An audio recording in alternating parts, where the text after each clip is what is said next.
그 세심함이 없는 이런 인간들이 이 재산 전체를 다 지배한 거죠.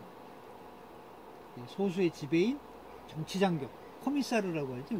백모가 했던 커미사르, 정치장교, 이런 놈들에 의해서 관리가 됩니다. 그래서 사유재산 제도가 없어지면은 특정에 대해서 대항을 할 수가 없어요. 이게 노예예요. 왜냐면 먹고 사는 거를 단일 지배자에 이렇게 의존을 하니까 이건 노예죠. 아니 중국도 사유재산이 있는 거 아니에요? 있어요. 응. 있는데 국가가 마음만 먹으면 언제든지 뺏을 수 있어. 그게 문제예요. 네. 그러니까 실제 진정한 사유재산이 없는 거예요, 사실은. 우리도 뭐 그 주택도 그렇잖아요. 그러니까 그렇지. 그 토지 소유권이 없어. 토지 소유권 없는데 이용권이 이제 매매가 되거든요. 공유제인 거예요? 네. 그게 공유제인 거예요? 그러니까 이놈들도 이렇게 한다고 그러잖아요. 그렇지, 그러니까. 허가받아서 그게 공유제인 거예요? 기간이나 뭐 허가를 받아서. 그게 공유제인 거예요? 그 그다음에 사유재산 아까도 나온 얘기지만 자유의 필수적이고요. 이 자체로도 이제 뭐 소중한 거기도 하지만 문화를 발전시키고 자유를 지키는 수단에 없어서는 안 될 게 사유재산 제도라는 거고, 그러나 이제 중요한 거는 사유재산을 소유함에 있어서는 책임과 의무가 따른다. 여기서도 또 이제 또 이웃의 하나님과 이웃들에게서 이렇게 있게 재산이 주어졌다는 기독교적인 개념이 상당히 보수주의자들이 사유재산을 보는 관점에 많이 들어가 있다. 그래서 개인의 열정과 하나님의 섭리가, 이게 프로비던스라고 그러는데 내가 이제 하나님의 섭리라고 내가 번역을 하는데 해석을 했는데, 이게 재산을 만들지 국가가 재산을 만들지는 않아요. 이게 국가가 재산을 만들지는 않죠. 네, 그건 맞는 거예요. 그렇죠. 네. 그 다음 권력. 이게 아까도 이제 액턴경 얘기가 나오는데 하예크 얘기할 때 권력은 부패하는 경향이 있으며 절대 권력은 절대 부패한다는 게 바로 이 액턴경이. 그래서 이제 권력을 이제 이게 적절히 견제하기 위해서 여러 가지 이제 뭐 제도적인 거 뭐 이런 걸 쓰죠. 근데 제일 중요한 거는 이제 체크 앤 밸런스죠. 체크 앤 밸런스. 그래서 근데 이제 이 전체주의자들이 자유의 이름으로, 특히 이제 불란서 혁명가들, 소련 혁명가들이 권력에 대한 제한을 없애버렸어요. 권력은 반드시 제한이 있어야 되고 체크 앤 밸런스가 이루어져야 되는데 이거를 없애버렸어요. 그래가지고 지들 때는 구왕조 때나 이 로마노프 왕조 때나 부르봉 왕조 때 가해졌던 폭정보다도 비교가 안 되는 폭정을 휘둘러 댔다. 특히 이제 우리가 알아야 될 게 권력에 대한 욕망은 어떤 재산에 대한 욕망보다도 훨씬 더 강할 수 있다는 거예요. 그러니까 인간 본성. 그래서 어떤 사람들한테는 야, 너 뭐 돈을 주고 뭐 이런 거보다도 네가 다른 사람들의 뭐 저기를 뭐 생사여탈권을 뭐 좌지우지할 수 있는 이런 권력을 가지려고 그러면 나 돈도 필요 없고 그거 가지겠다. 그게 완장이죠. 이렇게 하는 사람들이 많다는 거예요. 이 재밌는 게요. 그 다음. non-satiation principle, 불포화성 원리예요. 이게 the more the better인데 계속 더 늘어나가더라도 이게 포화되지 않는 겁니다. 이게 주체할 수 없이 계속 더 갖고 더 권력욕이라는 게 계속 무한대로 더 상승하고자 하는 그런 욕구가 있는 거예요. 그런 것 같아요. 그래서 이 권력욕은 참 인간의 그 본성 중에 하나인데 이걸 어떻게 이제 이 억제를 하느냐. 보수주의자들은 교훈과 법을 통해서 제한을 하려고 그러는데 이 급진주의자들은 뭐예요? 이 특권을 없애야 된다. 특권을 없애면 모든 비인간적인 이런 게 없어질 거다. 이렇게 주장합니다. 근데 문제는 뭐냐면 에너지 보존 법칙처럼 에너지는 없어지지 않아요. 그 형태가 달라질 뿐이지. 권력도 마찬가지예요. 그 형태가 달라질 뿐이다. 이런 거예요. 그래서 이 조지 오웰의 그 1984를 보면은 그 전체주의 사회에서 모든 게 다 없어져. 정부도 없어지고 특권도 없어지고 사회재산, 가정생활, 예술처럼 다 없어져. 오로지 남는 게 뭐냐? 권력에 대한 욕망만 남는 사회. 그러니까 그 권력을 가지고 다른 사람들의 생사여탈권까지도 그냥 좌지우지할 수 있는 이런 사회를 묘사를 했단 말이죠. 이 사람이. 근데 이런 사회가 소설에 있었는데 실제로 벌어진 게 뭐냐? 공산주의 사회라는 거야. 이 러셀 코크가. 그래서 이게 이제 어떤 나라나 어떤 지도자들은 물질적인 발전보다 권력을 더 원하는 욕망이 있다는 걸 알고 미국이 다른 나라를 지원할 때 요걸 염두에 두고 경제 원조든 뭐를 해야 된다는 거야. 미국은 너무 물질적인 원조에 치우쳐져 있다는 거야. 그러니까 여기 이제 내가 뺐는데 소련이 미국보다 원조를 뭐 몇십 분의 1밖에 안 했지. 2차 대전 후에.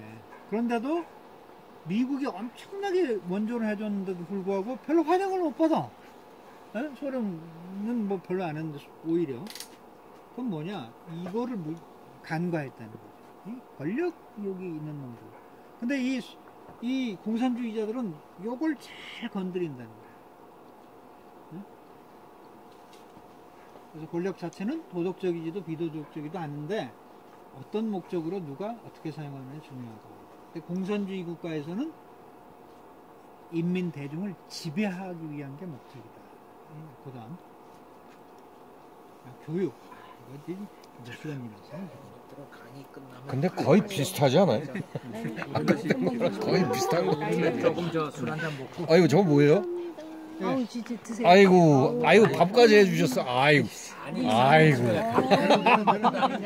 자 이제 아이고 자, 참네. 이제 거의 조금만 끝나갑니다. 먹어요. 거의 끝나가니까 이 교육 굉장히 중요하죠.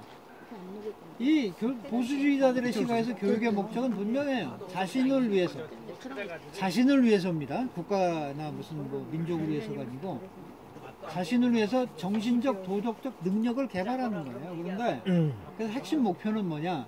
사람을 지성적이고 선하게 만든다라고 하는 게 목적인데 나는 이거 가지고 이제 약간 이제 충격을 받았는데 학교 자체로는 이 목적을 달성할 수 없다는 거예요. 이 목적을. 응? 지성을 개발하고 선하게 만드는 거는 학교로 할 수 없다는 거예요. 학교 자체로는. 학교가 일정 부분 도움이 될 수는 있다는 거예요. 근데 정말 해야 될 거는 이 타고난 천성이나 가정에서의 교육, 지역사회가 더 중요하니까. 가정교육이 더 중요하다. 근데 학교가 만약 이 기능을 무시하고 다음과 같은 모호한 계획, 아주 베이그한 계획을 따라가면은 이거는 학교가 이제 사단이 난다. 이게 뭐냐? 이거 우리도 이게 그 교육 현장에서 이런 얘기 많이 듣는데 집단놀이, 예? 그룹 플레이, 뭐 그룹에서 막 서로 뭐 하는 거. 그 다음에 인격의 펼침, 퍼스널리티 언폴딩. 네 성격을 마음껏 펼쳐봐라. 뭐 다른 거 필요 없이. 누구 눈치 보지 말고 뭐 이런 거. Learning by doing. 직접 네가 해가지고 배워라. 네가 실제로 행함으로써 한번 배워봐라. 그 다음에 집단에 적응하기. 그 다음에 바람직한 사회적 태도 습득. 응? 사회적으로 어떤 태도가 바람직한지 그 태도를 너희들이 좀 배워라. 뭐 이런 것들. 이거 아주 위험하다는 거예요. 그래서 보수주의자들이 학교의 존재 목적은 어떻게 보느냐. 사적 개인. 이게 굉장히 프라이빗하다는 말이 많이 나옵니다. 이 책에. 제가 많이 안 썼지만. 이 사적 개인에 대한 이해와 도덕적 가치를 향상시킨다. 미래 세대에게 지적, 도덕적 훈련을 나누어 주는 것이다. 그게 학교입니다. 이 훈련은 훈육이라고 번역을 해도 괜찮습니다. 훈육은 주로 군대에서만 있습니다. 오케이, 그 다음. 특히 자기 훈련이 굉장히 이게 중요하다고 되어 있고요. 자기 훈련을 학생들한테 나눠주는 기관이 학교다라는 거고. 근데 이제 이 전체주의자들한테, 이 급진주의자들과 전체주의자들입니다. 학교 다니는 시각이 전혀 다르다. 학교는 권력의 도구다. 즉 자신들의 이데올로기를 주입하는 기관이 된 거예요. 그러니까 전교조들이 하는 일이 좀 똑같은 거예요. 그래서 이 사람들이 요구하는 게 학자들한테는 야, 너 진리 탐구 있다 있고 하지 마. 그런데 시간 허비하지 말고 젊은 애들한테 이미 인정된 사회적 교리를 설고하거나 계급 투쟁을 독려하거나 더 나은 세상을 위한 계획이 있는데 그거에 대해서 설명을 하고 자꾸 뭐 무슨 진리 탐구 있다 이 소리 이런 얘기예요. 그 다음에 개인의 재능을 개발한다 이런 생각이 없어요. 집단을 향해 나아가는 수단으로 보는 거예요. 개인이 중요한 게 아니라 형체가 없는 대중. 그러니까 요 최근에 문재인이가 무슨 얘기했어요? 이제는 개인의 자유보다는 전체를 위한 자유로 뭐 미친놈이지. 이게 뭐예요? 이게 전체가 뭔지도 모르고 무슨 전체를 위한 자유가 뭔지도 모르고 이런 모호한 개소리를 한다는 거예요. 모호하게. 걔는 뭐 소리 안 하는데. 아니 근데 그 사람이 그거를 모르고 하는 소리는 아니지 않아요? 모르고 할 수도 있어요. 아니 그러니까 아니 나는 빨갱이입니다 하는 소리예요, 그게. 그렇지. 이렇게 세뇌돼서 하는 거겠지. 그래서 이제 이 사람들이 이제 하는 일이 뭐냐? 학교에서 전통적인 믿음이나 충성심을 해체하는 거 1차적으로. 그다음에 집단주의 교리에 집착하는 거. 그걸 주입시키는 거고 종교적 신념. 이거를 뭘로 바꾸느냐? 우리나라는 뭐 종교적 신념보다는 이제 미국의 얘기지만 기독교적인 신념을 Religion of Democracy. 이게 민주주의라는 게 이제 신앙같이 되는 거지. 이걸로 대체하는 거고요. 경건하거나 탐구하는 정신을 원치 않아. 오직 순종적이고 획일적인 어떤 정신 상태를 원하는 거야. 그런 인간 유형을 만들어내는 게 이제 얘네들의 이제 하는 짓거리다. 그다음 이 존 두이라는 사람이 이게 굉장히 빨갱이잖아. 예, 이 사람이 굉장히 악 영향을 교육학자네. 근데 교육학자인데 아주 이 아주 빨갱이에요. 빨갱이. 존 두이. 이거 우리 뭐 우리 교육학에서 많이 배웠어. 제안 빼놓고 말이 안 되잖아.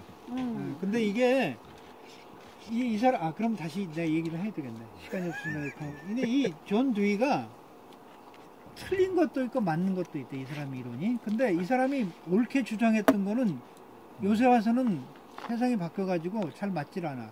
그거에 대해서는 아무런 얘기가 없는데 이 사람의 오류 있죠, 오류. 오류가 교육의 무슨 교육학계의 도구마 같이 돼버렸다는 거예요. 맞아. 그래서 이게 참 문제예요. 그래서 뭐 이 사람이 이제 주장했던 거 이거 좀 보고요.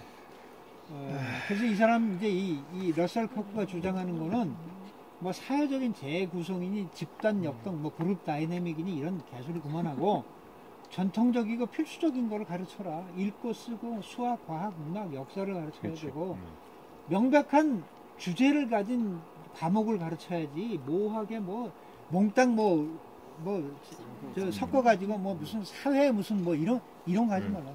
그래서 이 사람이 예를 든 게 이 70년 전에 나온 책인데 이런 거를 학교에서 안 하기 때문에 그 당시에 대학 졸업한 학생들이 20년, 30년 전에 고등학교 졸업한 사람들보다 글을 더 못 쓴다 뭐 이런 얘기를 쓰고 있어요. 서울대 저 자연계 들어온 애들 네. 수학을 다시 가르쳐야 된대. 그것도 그렇고. 그다음에 그다음에 페이지 엔지니어가 어디 갔냐? 프로듀서. PD가 가면 어떻게 해? PD가 자리를 비워. 중요한 프로듀서. 거는요. 그래서 뭐를 해야 되느냐. 진행이 안 돼. 의견을 만들어내고 판단할 수 있는 능력을 가진 사람들을 양성해야 돼요. 자기 의견을 만들어내고 판단할 수 있는 능력. 우리 좀 그게 없잖아. 그러니까 뭐 그냥 탁현민이가 그냥 계획한 대로 그냥 그 탤런트들이 나와서 딱 얘기하면 거기로 몰려가고 이런 거. 교육에서 다양성과 경쟁이 중요하다는 얘기를 했고요. 자, 넘어갑시다. 그 다음에 훈련이 중요하다. 훈육이 굉장히 중요하다. 이런 거 계속 강조해요. 훈육. 훈련시켜야 된다는 거야. 이게 이 디스플리네는 뭐냐면 계속 훈련을 시키되 이게 못 따라오면 좀 패기도 하고 이런 게 포함이 돼 있어요. 이게 훈육이라는 말이에요. 이거 해야 된다는 거야. 이게. 군대식으로 해야 된다. 네. 그렇죠. 약간 군대식도 필요해. 점점. 그다음 어휴, 벌써 다 하셨네, 이거. 지속성과 변화 이거는 그러니까 이건 뭐냐면 이 넘어갑시다. 근데 지속 아까도 처음에 얘기했지만 지속하는 거하고 변화하는 거는 반드시 필요한데 보수주의자들은 그냥 세상을 다 때려 부시고 바꿔야 된다. 무조건 바꿔야 된다. 이런 의미는 아니라는 거죠. 그래서 변화해야 될 필요가 있을 때는 변화를 해야 되지만 점진적인 변화를 해야 된다는 게 이게 핵심입니다. 맞아요. 그리고 야 이거 바꿔야 되느냐 유지해야 되느냐 이게 고민이 될 때는 유지하는 게 현명하다라고 100%죠. 그건 이게 맞아요. 예. 뭐 그런 통계가 얘기입니다. 있으니까. 예, 넘어갑시다. 하여튼. 넘어갑시다. 공화국 이제 마지막입니다. 이 공화국이라는 게 이제 레스푸블리카라는 뜻이죠. 원래 레스푸블리카. 이게 이제 공적인 것들이란 뜻입니까? 그게 원래? 그게 하여튼 그런다. 뭐 공화국이라는 말이 뭐 자유민주주의 체제에서 쓰는 말이고 이 공산주의 전체주의에서 쓰는 말인데 얘네들의 국가의 목표라는 거는 미국이 이제 공화국이죠. 근데 얘네들이 쓰는 이제 스스로 공화국이라고 예? 그러잖아요. 북한도. 그 공화국. 근데 이제 공화국 이제 진정한 의미에서 공화국이 아니지 근데 이 전체주의자들의 국가의 목표는 뭐냐면 계층을 없애고 자발적인 단체를 없애고 뭐 다 나온 얘기입니다. 사적인 권리를 없애고 조건의 평등, 즉 절대적 평등을 달성하는 걸 목표로 한다. 이런 거죠. 근데 이 보수주의자들의 공화국의 목표는 위에는 다르다. 계층이 있어야 된다고 생각을 합니다. 보수주의. 계층이 있어야 된다. 당연히. 그래서 계층을 융화시키고 자발적인 단체를 보호하고 그리고 사적인 권리를 신장시키고 일반 의지, 우리 대중의 의지가 이러니까 이따위 소리 이런 거는 접수하지 않고 오직 사적인 시민 혹은 개인 합법적인 단체 의견을 받아들이고 조건의 평등이 아니고 법적인 평등을 추구하는 게 국가의 목표라고 그 다음 그래서 이제 이거는 이제 미국의 공화국에 대한 이제 얘기입니다. 이게 그래서 미국이란 나라는 사적 개인에게 권리의 많은 부분을 넘겨줬다는 거예요. 이 개인이 할 수 없을 때만 이제 주정부, 뭐 지방정부, 주정부, 연방정부로 넘겨야 된다는 거고, 또 이 다수의 의지가 하나님의 의지라 이런 개소리에 현혹되지 않는다. 이런 게 있고요. 그 다음에 건강한 공화국이라는 거는 일시적이고 생각이 없는 다수의 취향에 대항할 수 있는 안전판이 있다. 그건 뭐냐면 그러니까 얘기해서 우리 뭐 생각 없는 촛불들이 와 밀어나와서 이게 민심이요, 이게 천심이요 그러는데 그거를 제어할 수 있는 힘이 있어야 된다는 거예요, 공화국. 그래서 공화국의 장점은 평등에 있는 것이 아니라 자유에 있다는 얘기였고요. 그래서 이제 이 사람이 이 책을 썼을 때만 해도 이 공화국의 정체가 위협을 받는다고 생각을 했어요, 보니까. 그래서 이 말만이 아니고 우리가 미국이 말해 실체적인 공화국이라는 단어를 유지하려면 우리 세대에서 자유와 질서에 대한 이해를 확실히 해야 된다. 그래서 이제 이런 것들을 얘기를 했어요. 그래서 자유의 개념을 잘못 이해한다는 거예요, 그 당시에. 이게 오늘날도 그렇죠. 이의 자유가 이가 아닌데 이게 뭐가 잘못 못하구나. 그 당시에 오늘날 사람들의 자유의 개념은 불란서 혁명 당시구나. 당시에 자유와 같은 의미로 사람들이 자꾸 이해를 한다는 거예요. 그래서 전통으로부터의 자유, 어떤 확립된 어떤 사회 제도로부터의 자유, 그 다음에 종교적 믿음, 이때는 뭐 기독교겠죠. 기독교의 어떤 억압으로부터의 자유, 지시적 의무로부터의 자유, 뭐 이런 것이 자유라고 생각했는데 그게 아니라는 거예요. 그래서 이게 자유와 질서를 반대의 것으로 생각을 안 했고요. 질서가 없이는 자유가 지속이 안 된다.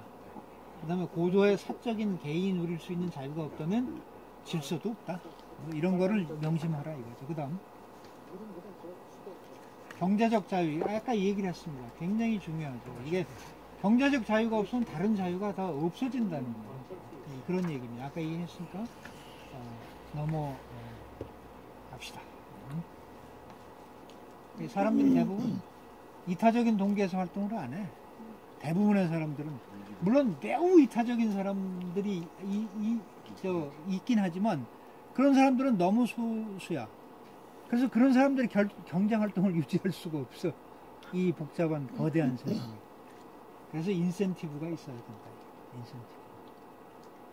근데 이제 걱정이 되는 게 경제 분야에서 자꾸 집단주의, 전체주의가 대두하는데 그게 뭐냐면 아까도 얘기를 했지만 상속세를 너무 왕창 때리고 이게 이제 계속 그래서 이게 또 너무 많은 소득세를 때리고 해가지고 이게 기업이 사적인 기업이 제대로 잘 유지가 될 수 없고 이게 상속이 제대로 되기가 어렵고 뭐 이런 게 굉장히 위기라고 봤습니다. 근데 이제 알렉스 스토크빌 같은 사람들은 이게 이제 불란서 혁명 때 사람이거든요. 이 사람이 미국에 와서 보고 이 당시에 미국에서도 부를 상속해 주는 거에 대한 굉장히 거부감이 많았답니다. 대중들 사이에. 근데 그걸 보고 아니다. 응? 이 부를 많이 물려주게 되면 어떠한 이득이 있느냐 하는 거에 대해서 이렇게 설파를 한 게 있다고 그랬는데 그건 뺐습니다. 뭐도 좋고 뭐도 좋고. 그래서 경제 분야에서도 자유와 책임이 필수다. 그리고 이제 그 다음에 아마 끝일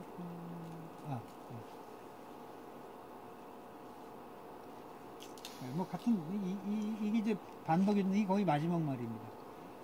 이제 그 진보주의자들, 급진주의자들 공화국의 의미를 잊어버리는 것 같다 하고 보수주의자들은 사람은 자유의지를 가지고 있음을 알고 있고 이 공화국 시민들은 선대로부터 내려온 지혜와 올바른 이성적 추론 방법을 무시하면은 이성적인 어떤 사유 방식을 무시하면 공화국은 죽는다 이렇게 생각을 하고 그 다음에 이제 이 사람이 마지막으로 한 얘기 우리에게 이 미국입니다.